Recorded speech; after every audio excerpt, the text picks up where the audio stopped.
Welcome to TOPLINE HOTLINE. Hello, everybody. Welcome to Thimble Thursdays. It's where we measure things in the size of a thimble and then we play Monopoly together. Just kidding. That's not true.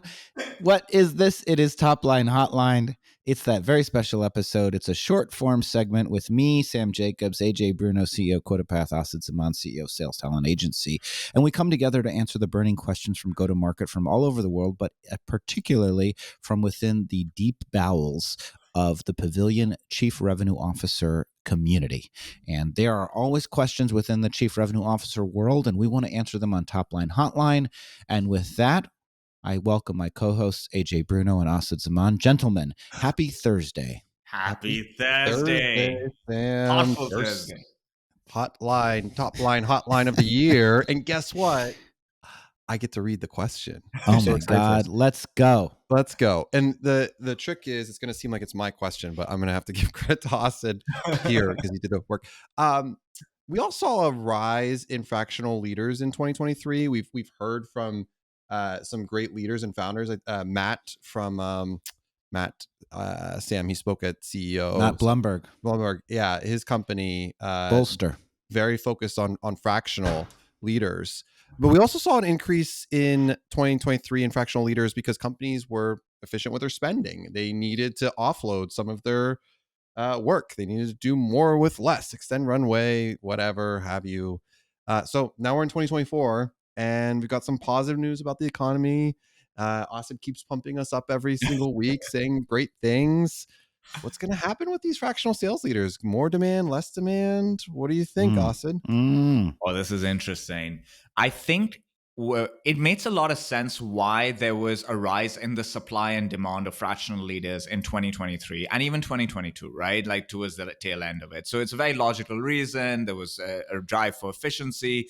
People were being laid off, but also because the drive for efficiency, companies that did have a need were thinking of more creative ways to solve that problem. So if you're Series A, you've raised a small round, I'm not going to go hire a $600,000 VP of sales. I'll work with a fractional leader 3 days a week. Let's get through this period. I don't know if I can raise till the market clears up, so I'm going to do this. So it made a lot of sense.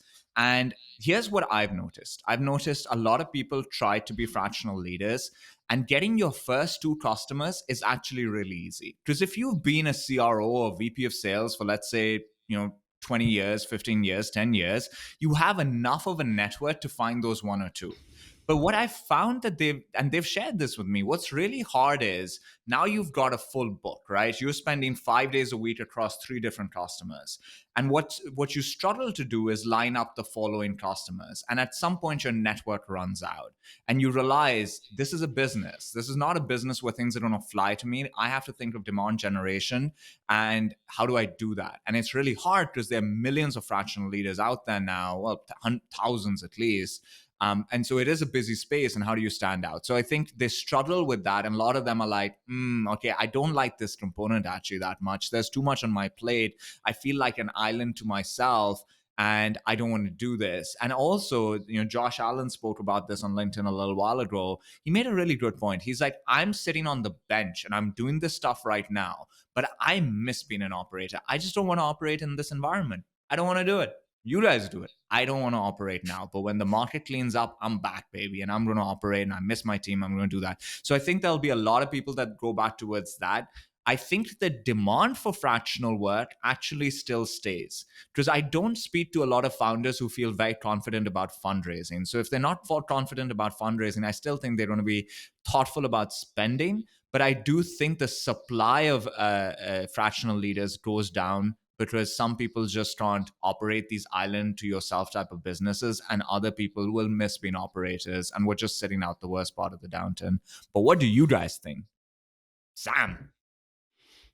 Well, first of all, the certain things you said I couldn't agree with more, and I advise people on this all the time. So the first thing the first piece of advice I give people is you cannot commit to 5 days a week.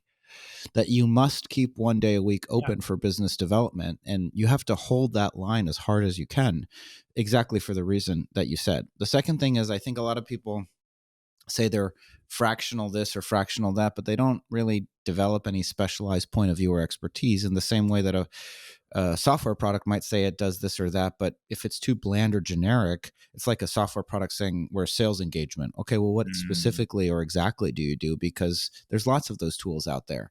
And I think the opportunity for people to just say, I'm a fractional CRO without saying, I particularly help companies of this shape and size in these specific disciplines like partnerships or inbound or whatever it may be. I think that they will need to improve their positioning, their persona focus, their ICP in order to make money in this environment. But I think the market demand is the driver of this, not necessarily supply. Most of the time in these marketplace, opportunities, there's too much supply and not enough demand. Right.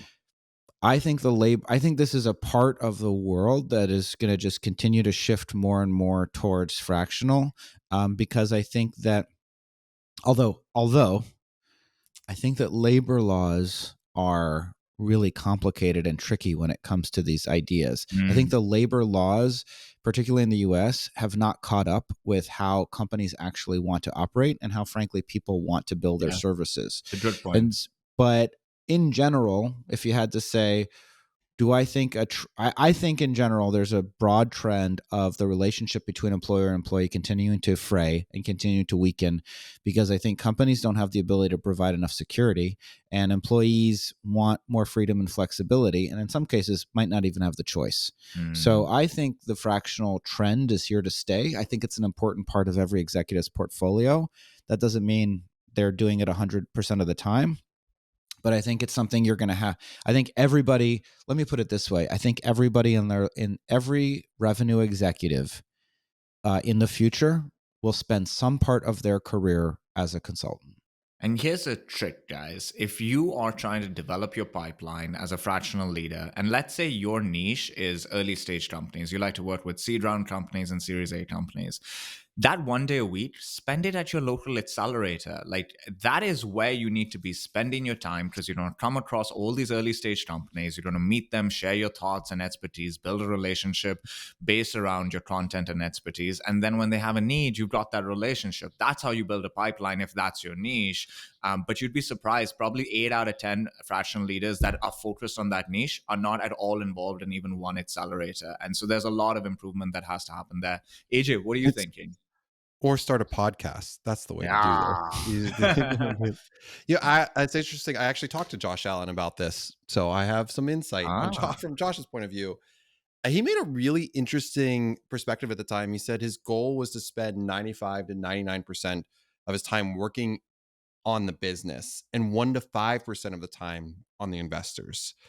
And that's a really interesting take. It's a kind of a hot take given what we know. What's that? That's interesting. Like, what did he mean by that?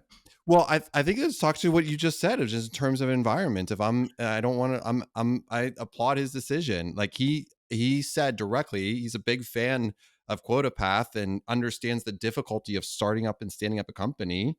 And so that's something that like he appreciates, but knows himself well enough. Interesting. And knows that like, hey, and that's what we're seeing with consultants and fractional folks. Like I don't know about you all, but I've had executives that have been consultants previously.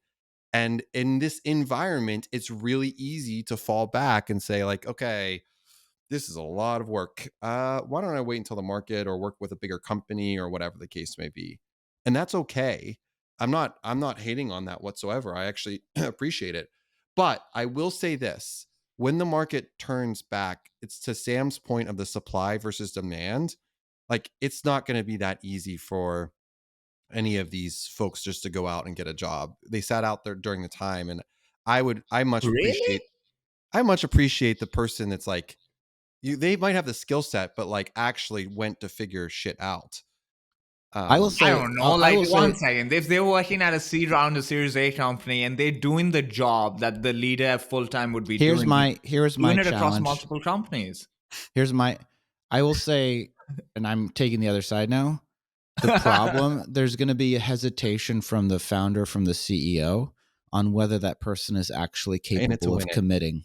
In it to win it. I totally agree. I'm saying that as a founder CEO. If I'm looking at a background, I'm saying I like the skill set. I want to believe that they're all in, but after they've been making money in 3 different places, and I'm asking them to commit 100%, and they're saying, maybe they say, well, I want to keep my side hustle, and I'm like, okay, keep your side hustle, but like, how do I know that you are fully bought in? Yeah, You heard it. You heard it here first, folks. Sam is against side hustles. That's what he just No, said. I'm not.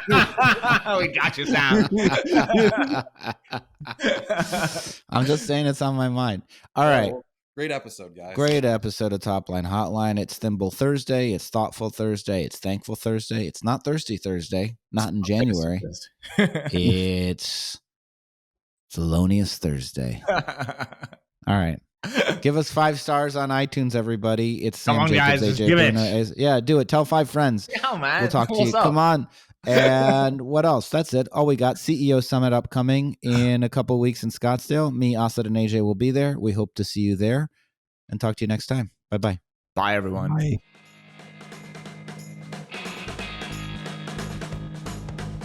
Thanks for listening to Topline Hotline.